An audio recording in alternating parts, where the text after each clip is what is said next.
What if I told you that creativity, that wild, mysterious, unexplainable spark, isn't magic at all?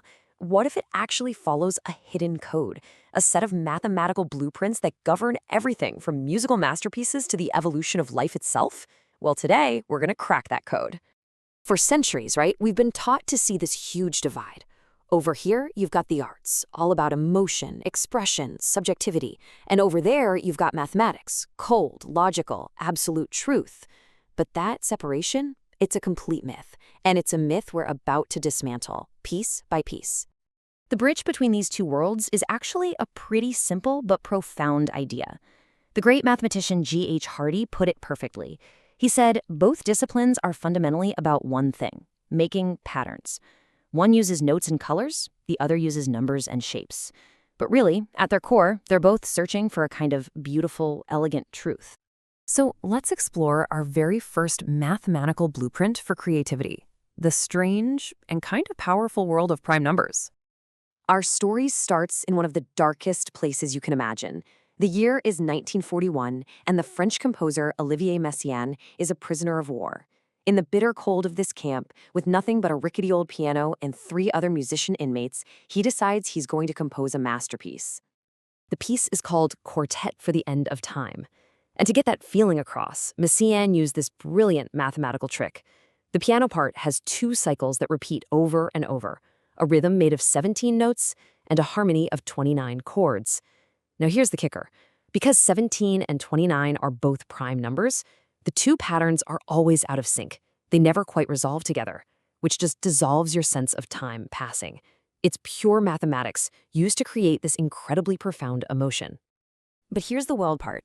Messiaen wasn't the first creator to use prime numbers to play with time. Nope. Nature itself mastered this blueprint millions and millions of years ago. And that brings us to the 17-year cicada. This little insect hides underground for 17 straight years before it comes out. So, why 17? Why that specific, kind of weird number? You guessed it, it's a prime. This makes sure its life cycle almost never syncs up with its predators, who usually operate on more common cycles like 2, 4, or 6 years. Just like Messiaen kept his rhythm and harmony from syncing up, the cicada keeps itself out of sync with death. It's a survival strategy, written in the language of prime numbers.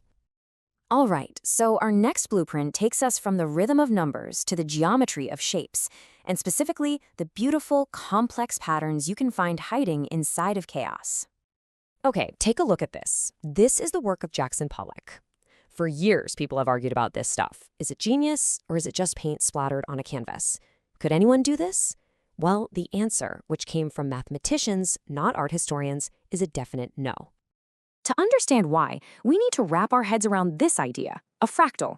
A fractal is basically a shape that has copies of itself at smaller and smaller scales. It means that no matter how much you zoom in, the complexity never goes away. It's a pattern of infinite detail.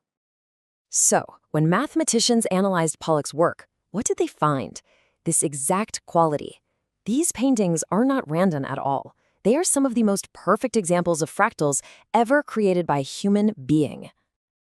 As we zoom into the canvas, you can see the texture, the density, that whole intricate web of paint. It stays just as complex as when we were looking at the whole thing. And as we zoom in again, it becomes almost impossible to tell which level of magnification we're even looking at, right? You totally lose your sense of scale, and you just kind of fall into the painting's infinite detail. Pollock actually pulled this off by using his entire body in a technique that mimicked the physics of something called a chaotic double pendulum.